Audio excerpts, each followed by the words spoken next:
Hello दोस्तों, welcome back to our YouTube channel Infonix. दोस्तों, आज के इस वीडियो में हम बात करने वाले हैं एमपी एमबीबीएस का जो अलॉटमेंट लेटर आया है उसके बाद में आपको क्या करना है उसके बारे में मैं आपको बताऊंगा। ठीक है, तो सबसे पहले तो आप सभी को बहुत बहुत कॉन्ग्रेचुलेशंस। ठीक है, जिनको कॉलेज मिल गया है और जिन लोगों को कॉलेज अभी नहीं मिला है, भाई आपको भी कॉलेज मिलेगा। थोड़ा सा रिलैक्स, थोड़ा सा पेशेंस रखिए। इस वीडियो में मैं आपको बात करने वाला हूँ कि आपको किन किन चीज़ों का ध्यान रखना है अगर आप कॉलेज में अपग्रेडेशन करवा रहे हैं नेक्स्ट राउंड के लिए, है ना। तो आपको ये इन चीज़ों का ध्यान रखना है।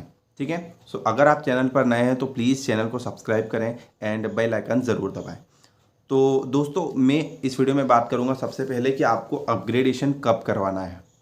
अपग्रेडेशन सबसे पहले तो आपको ये बता दूं कि जो अपग्रेडेशन चीज़ होती है ये आपकी 31 तारीख से लेकर 7 तारीख तक चलने वाली है।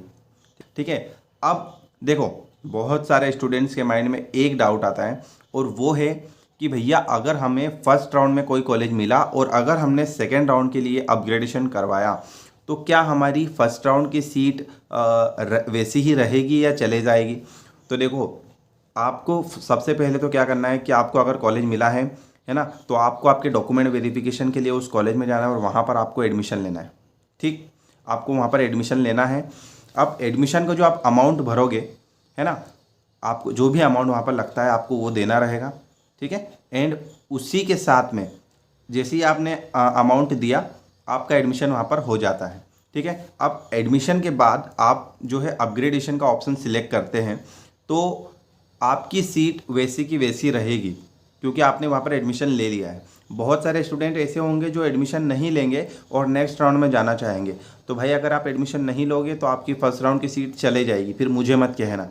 ठीक है, तो आपको सबसे पहले एडमिशन कॉलेज में लेना पड़ेगा, है ना, और अपग्रेडेशन का आप जब ऑप्शन क्लिक करेंगे उसके बाद आपकी सीट आपकी सेफ रहेगी।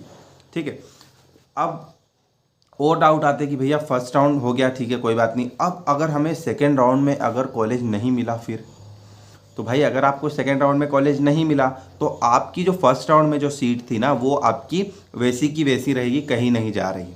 ठीक है, एक और चीज़, अब देखो क्या होता है, यहाँ पे बहुत सारे बच्चे कॉलेज से एडमिशन कैंसिल करना चाहते हैं, मतलब उन्हें वो कॉलेज नहीं चाहिए, वो रेजिग्नेशन करना चाहते हैं। तो आपको सेकेंड राउंड के 2 दिन पहले, समझ रहे हो, सेकेंड राउंड के 2 दिन पहले आपको कॉलेज में जाकर online admission resignation admission cancel की प्रोसेस करना पड़ेगी। ठीक है, और जैसे ही आप करते हो वहाँ पर 2 दिन पहले प्रोसेस, जो अमाउंट आपने दिया था फीस उसका 10% जो है आपको कट कर वापस मिल जाएगा। ठीक, हाँ, एक डाउट हो रहा था स्टूडेंट्स के माइंड में कि मान लो हमने फर्स्ट राउंड में एडमिशन ले लिया, हमने फ़ीस भी भर दी, जितनी भी 4 लाख 5 लाख जो भी फीस थी हमने भर दी। सेकेंड राउंड में जब हमको नया कॉलेज मिलता है तो क्या हमें नए कॉलेज में अलग फ़ीस भरना पड़ेगी। तो भाई जो आप नए कॉलेज की जब आप फ़ीस भरने जाओगे तो आपको फ़ीस वहाँ नहीं देना है, क्योंकि आपका जो फर्स्ट राउंड में कॉलेज में आपने जब एडमिशन लिया था, जब आपने वहाँ पर जो अमाउंट दिया था वो का वो अमाउंट उठ के दूसरे कॉलेज में आ जाएगा। ठीक, ये हुई बात अमाउंट की।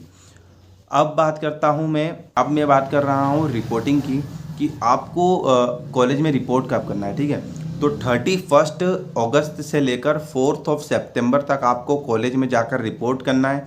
ठीक है, वहाँ पर अपने डॉक्यूमेंट्स वेरीफाई करवाना है और एडमिशन उस कॉलेज में जाकर लेना है। ठीक, अब डॉक्यूमेंट वेरिफिकेशन एक बहुत ही इंपॉर्टेंट प्रोसेस हो जाती है हमारे लिए, क्योंकि मेरे बहुत सारे ऐसे दोस्त लोग हैं जिनको एक बार में कॉलेज मिल गया और वो वही कॉलेज ले रहे हैं, अपग्रेड नहीं करवा रहे हैं। ठीक, तो आपको डॉक्यूमेंट वेरिफिकेशन बहुत ध्यान से करवाना है। अपने जो भी ओरिजिनल डॉक्यूमेंट्स हैं उनको एकदम संवार के रखो, एकदम सजा के रखो प्रॉपर। ठीक है, उनके 2 सेट बनवा लो, एक आपको वहाँ पर देना है, एक आपके पास होना चाहिए। ठीक है, ये हुई बात। अब बहुत सारे बच्चों के माइंड में डाउट है क्या सेकेंड राउंड में फ्रेश रजिस्ट्रेशन होंगे। तो देखो, सेकेंड राउंड में फ्रेश रजिस्ट्रेशन बिल्कुल नहीं होते, मैं आपका डाउट पूरा क्लियर कर रहा हूँ। जो सेकेंड राउंड में रजिस्ट्रेशन है वो आपके नहीं होंगे।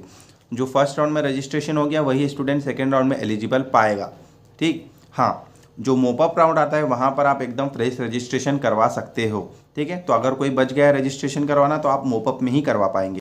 दोस्तों, एक डाउट और मतलब बहुत सारे स्टूडेंट्स का आ रहा है और वो आपका ये है कि जब हम सेकेंड राउंड में चॉइस फिलिंग करेंगे तो क्या हमें सेकेंड राउंड में वापस से फ्रेश चॉइस फिलिंग करना है? तो भाई हाँ, ज़रूर। आप जब सेकेंड राउंड में जाओगे तो आपको जो है चॉइस फिलिंग नए तरीके से करना है। लेकिन एक और बहुत इंपॉर्टेंट चीज़ मैं बता रहा हूँ, आपको एडवांस फीस लगेगी सेकेंड राउंड के टाइम पर। सेकेंड राउंड के टाइम पर और जब आप मोपअप में भी जाएंगे तो आपको एडवांस फीस देना पड़ता है। अब ये एडवांस फीस इसलिए देना पड़ता है क्योंकि भाई देखो, ऐसा सीन है कि मान लो अगर मान लीजिए आपको सीट मिल गया है ना, तो कोई बात नहीं है, ठीक है। अगर मान लो आपको सीट मिल गई तो आप आराम से सीट ले लोगे कॉलेज में और वहाँ पर जाके आपकी फ़ीस डिपॉजिट हो जाएगी। लेकिन अगर मान लो आपको सीट मिल गई, आपने वो सीट नहीं ली, तो दूसरे बच्चे का नुकसान हो जाएगा, है ना। इसलिए आपकी एडवांस फीस जमा की जाती है, जो भी वहाँ पर डिसाइड किया जाता है वो, ठीक है। तो ये अवेयर रहना कि जब आप सेकेंड राउंड में जाओगे तो आपको एडवांस फीस देना पड़ेगी। तो ये थी कुछ ऐसी बातें जिसमें मैंने आपको बताया है कि आपको अपग्रेडेशन कब करवाना चाहिए, है ना, कैसे करवाना है, चॉइस फिलिंग की प्रोसेस क्या रहेगी। और एक डाउट और मुझे याद आ रहा है कि बहुत सारे बच्चे आउटर स्टेट से भी एमपी में पार्टिसिपेट करना चाहते हैं और उन्होंने रजिस्ट्रेशन करवाया है। अब उनका डाउट है कि भैया क्या हमें सेकेंड राउंड में अपॉर्चुनिटी मिलेगी? तो दोस्तों देखो, आपको सेकेंड राउंड में जो है मतलब पार्टिसिपेशन मिल सकता है। अब कैसे मिल सकता है वो मैं आपको बता देता हूँ। देखो, सेकेंड राउंड में पार्टिसिपेशन आपको ऐसे मिलेगा कि जो स्टूडेंट्स, या अगर मध्य प्रदेश का स्टूडेंट उस सीट के लिए अवेलेबल नहीं है ना, अगर मान लीजिए वो सीट के लिए अवेलेबल नहीं है ना, तब आपको वो सीट मिल जाएगी। जैसे क्या हुआ अभी कि मैंने आपको बताया कि अगर एमपी का स्टूडेंट किसी राउंड के लिए, मान ली सेकेंड राउंड में अगर उसने पार्टिसिपेट किया और अगर उसे सीट मिली और उसने वो सीट नहीं ली, उस केस में वो सीट अदर स्टेट के स्टूडेंट को जाएगी, ठीक। तो ये थी बात हमारी अपग्रेडेशन की प्रोसेस की, चॉइस फिलिंग की। आपको करना कैसे है, रिपोर्टिंग टाइम आपका क्या रहेगा, है ना। और एडमिशन कैंसिल की डेट आपको अगर मैं बताऊं दोस्तों, तो ये आपकी रहेगी 31 से लेकर 7 सितंबर, यानी कि 31 अगस्त से 7 सितंबर तक आप कॉलेजेस में एडमिशन कैंसिल करवा सकते हो, ठीक। वीडियो अच्छा लगा हो प्लीज़ लाइक करना, चैनल ज़रूर सब्सक्राइब करना। अगर कोई भी डाउट आ रहा हो कमेंट में करो, मैं आपको रिप्लाई करने की कोशिश करूँगा।